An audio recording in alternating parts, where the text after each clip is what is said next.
Why would the God do such a thing? God's supreme expression of his staggering, incomprehensible love. It had been a typical meeting to discuss the project. I don't remember whether the project was on track or was in some difficulty. It doesn't really matter. It was many years ago. The conference room had emptied of all participants except myself and one contractor. A gentleman from India I had recruited to the effort. We were having a casual conversation about our lives outside of project life. At one point he mentioned Mel Gibson's recently released movie, 2004, The Passion of the Christ. He had seen it and enjoyed it, and wanted to know my take. I told him that I too had seen the movie and very much enjoyed it. As a Hindu growing up in India, a country numberless with gods, he was intrigued by the opportunity to learn a little more about Jesus. I remember he was upset with how Jesus, a kind and gentle holy man, had been severely beaten and killed. We talked a while about the movie. Though I remember little of the conversation, one memory is seared in my mind even now, so many years later. Given the turn of our discussion, I asked him, "Who killed Jesus?" He replied, "The Roman soldiers, of course, and the religious leaders." I waited a moment and delicately replied, "No, not the soldiers, nor the religious leaders. It was God, God the Father himself, who killed his own Son." My colleague was stunned. He sat there in silence for some time, thinking of what I had just said. Then, in hushed dismay, he replied, "Why would the God do such a thing?" It was inconceivable to him that God, the God, absolute sovereign of the universe, and God above all others, would behave like this. He could not reconcile such an action from the good and loving God of Christianity he had heard about in India. He could not understand this. In his own Indian culture, the Christian God was there among a vast pantheon of other gods, numbering in the millions. Yet he knew the God of Christians was viewed uniquely as merciful and loving and good.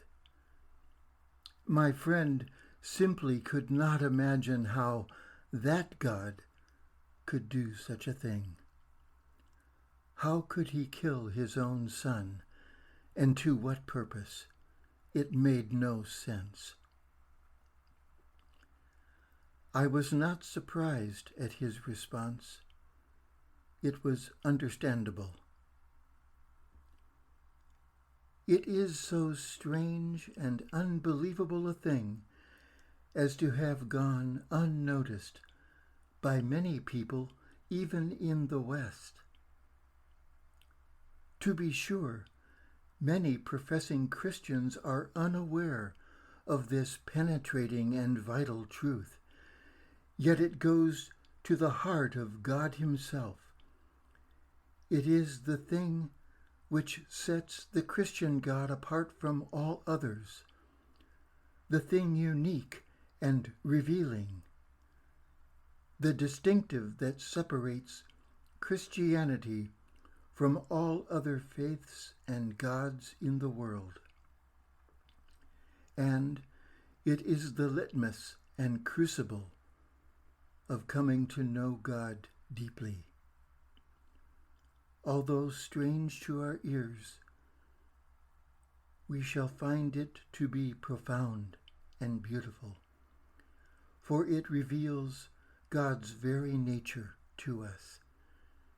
It is here, in Christ's life and his passion, that God unveils himself and we see him for who he is. It was a very good question. Let me explain. God is beyond our understanding. He is incomprehensible. Therefore, when we say that we know God, we are really saying we are coming to know him. We are coming to see him in increasing light. That said, it is also true that God longs to reveal himself to us. Yet he knows to simply unveil himself would destroy us in an instant. His beauty and perfections are of such an overwhelming magnitude that we would not survive the moment. And so, he reveals himself to us in small ways. We see traces of his movements constantly. We breathe. We see the sun rise each morning. We see the complexity and wonder of creation, including the marvel of the human body. We view the stars in their vastness and beauty. All these things and countless more reveal a little bit of God's nature to us. Yet we still lack an appreciation of his deeper nature, his personal and transcending love for us. We cannot begin to comprehend the depth of his heart. Yet, how to explain this mystery? How did God choose to demonstrate his deep nature and true self? He chose to reveal himself through his actions, by appearing among us as one of us. And this is where we find ourselves. Here we will ultimately find him at Calvary. From the beginning, God has been leaving indications of who he is, sometimes loud declarations, sometimes in a subtle remark. Breadcrumbs along the way to guide us into a much deeper understanding of who he is. There are many throughout the Bible, but I have chosen just a few to give us a taste. As Jesus walked the roads and through the villages of Judea, Galilee, and beyond, he would often make brief references to an expanding revelation of God's nature. He said at one point, "I am the Good Shepherd. The Good Shepherd lays down his life for the sheep." It was but a brief comment. At that moment, calling himself the Good Shepherd and saying he would be laying down his life for his own. At another time he said, "Greater love has no one than this, that someone lay down his life for his friends. Again, a seemingly offhand remark. Yet he was beginning to define what true divine love looks like. A laying down of one's life, a dying in place of others. It is in these small moments that God was revealing himself in a quiet unfolding. Yet it is not only in subtle, incidental statements that God reveals. At times, he declares himself loudly to us. Here is one such moment. God came down among Moses and the children of Israel. Quote, "The Lord descended in the cloud and stood with him there, and proclaimed the name of the Lord. The Lord passed before him and proclaimed, 'The Lord, a God merciful and gracious, slow to anger and abounding in steadfast love and faithfulness, keeping steadfast love for thousands, forgiving iniquity and transgression and sin, but who will by no means clear the guilty, visiting the iniquity of the fathers on the children and the children's children to the third and fourth generation.' And Moses quickly bowed his head toward the earth and worshipped." Close quote. As God declares his name, we are taken by his mercy and graciousness, his steadfast love and faithfulness, his love of thousands and forgiveness, all these tempered in his pure justice and hatred of iniquity. So stunning as to cause Moses to immediately bow his head, avert his gaze, and worship. It overwhelms us, for we begin to sense God's deep perfections and beauty. We begin to see him for who he truly is, breathtakingly incomprehensible and good, yet beyond our capacity to fully behold. But we would expect nothing less from the God, the one preeminent above all other gods. Yet the story begins much earlier than the time of Moses. It begins before the foundation of the world. The Apostle John begins his gospel this way. Quote, "In the beginning was the Word, and the Word was with God, and the Word was God. He was in the beginning with God. All things were made through him, and without him was not anything made that was made. In him was life, and the life was the light of men. The light shines in the darkness, and the darkness has not overcome it." Close quote. Here we find Jesus mysteriously referred to as the Word. John's Gospel places Jesus at the time of creation. He was in the beginning with God. All things were made through him, and without him was not anything made that was made.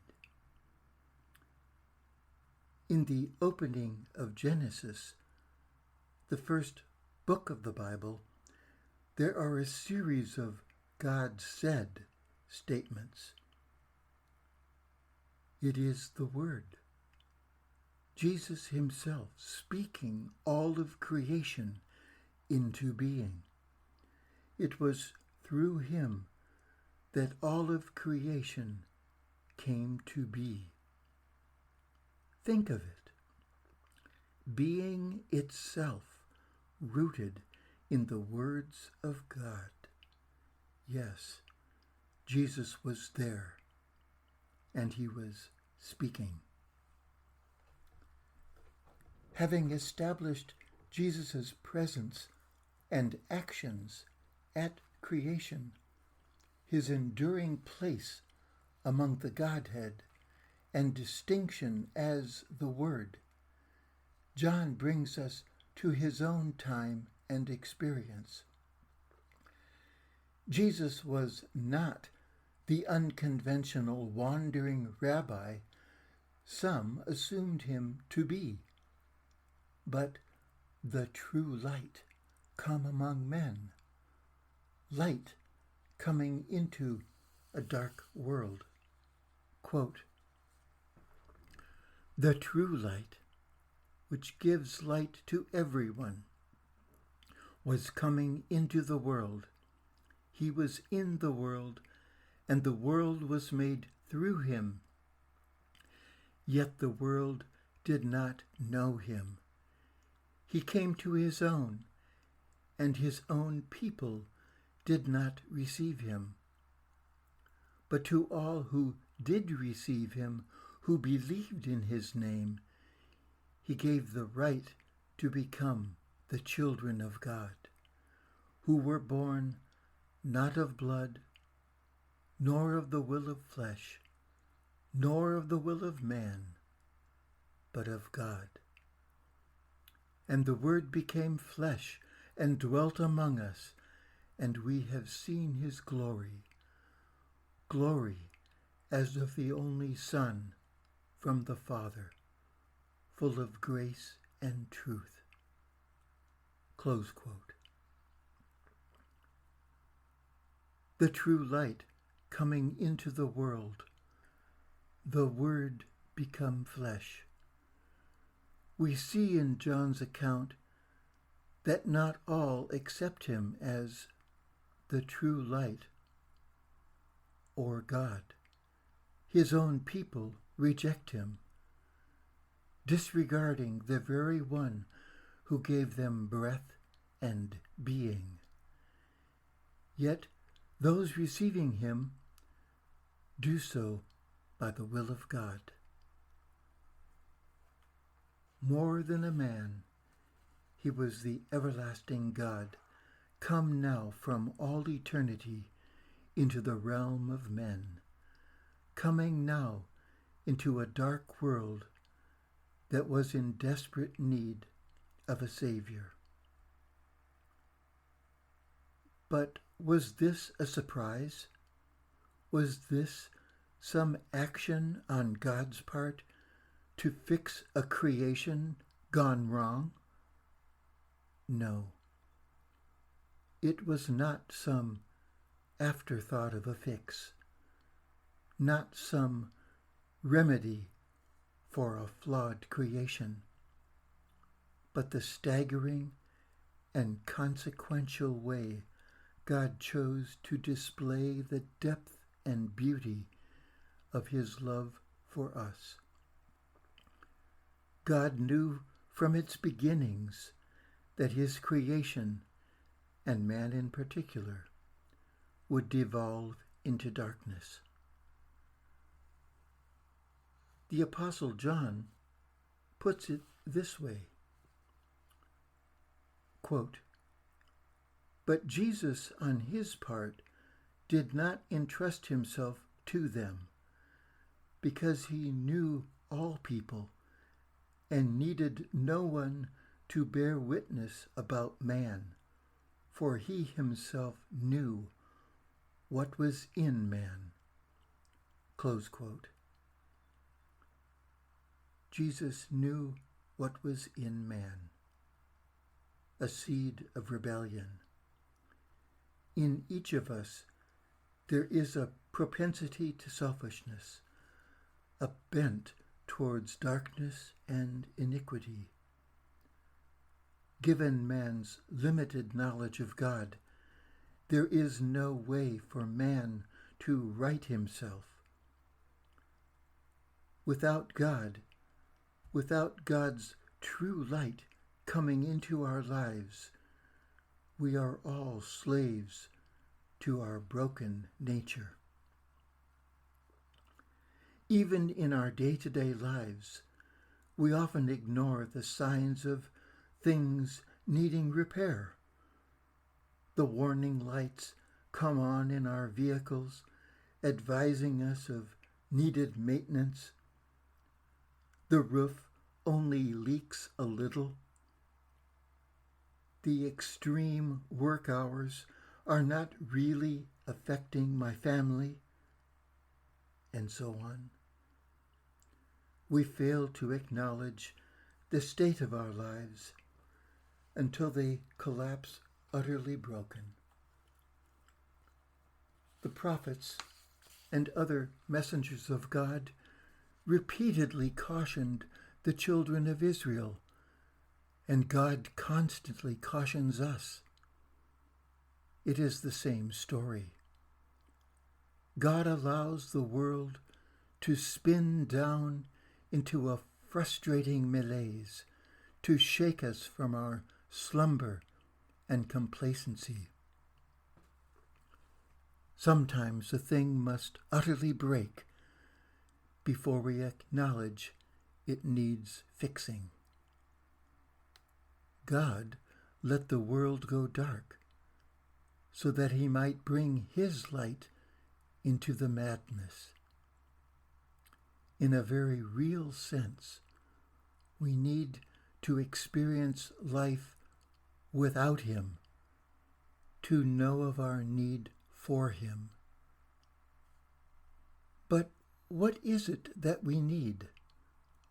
What is the fix? The Apostle Peter says this, quote, "And if you call on him as Father, who judges impartially according to each one's deeds, conduct yourselves with fear throughout the time of your exile, knowing that you were ransomed from the futile ways inherited from your forefathers, not with perishable things such as silver or gold, but with the precious blood of Christ, like that of a lamb without blemish or spot. He was foreknown before the foundation of the world, but was made manifest in the last times for the sake of you, who through him are believers in God, who raised him from the dead and gave him glory, so that your faith and hope are in God." Close quote. The answer to our dilemma is an honest relationship with the unseen God who loves us exceedingly. Writing to followers of Jesus, Peter acknowledges that we are exiles in a foreign land, but we were ransomed from the futile ways inherited from your forefathers, rescued and liberated from useless and fruitless ways. How was this done? With the precious blood of Christ, like that of a lamb without blemish or spot. And when was this accomplished? Before the foundation of the world. Yes, before the foundation of the world. So, if Christ's coming was not a last-minute correction, but rather preconceived before all time, what was it? The foreordained and utterly beautiful expression of God's illimitable love.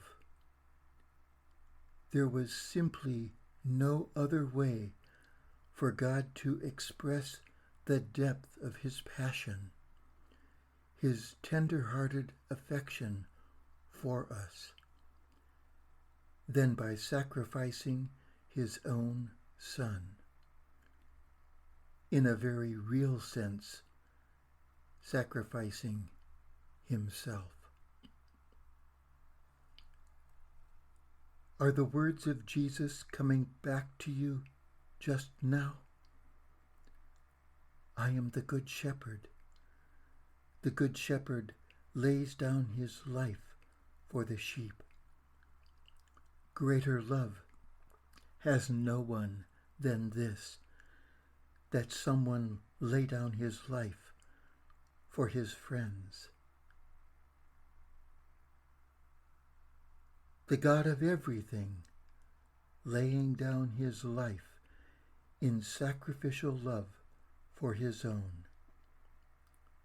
Just imagine, as Jesus was talking about the Good Shepherd laying down his life for the sheep, and speaking of no greater love than laying down one's life for others, he was very much aware and knew from all eternity the darkness and yet so radiant a love to be displayed at Calvary.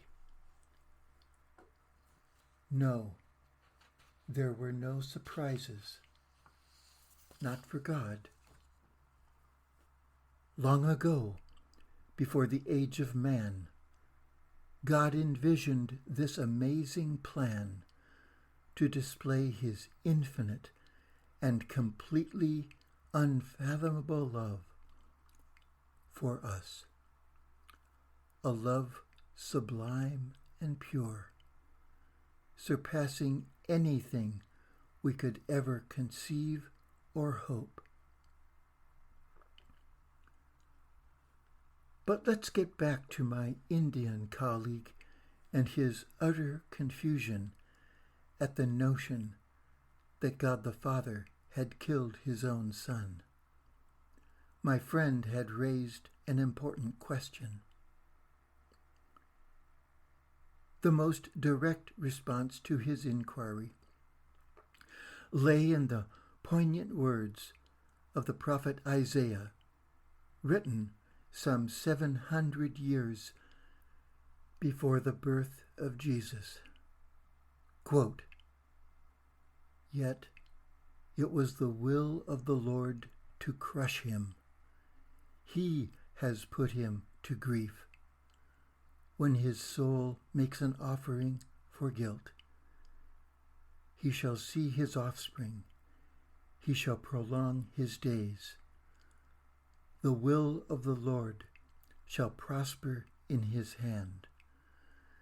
Out of the anguish of his soul he shall see and be satisfied. By his knowledge shall the righteous one, my servant, make many to be accounted righteous, and he shall bear their iniquities.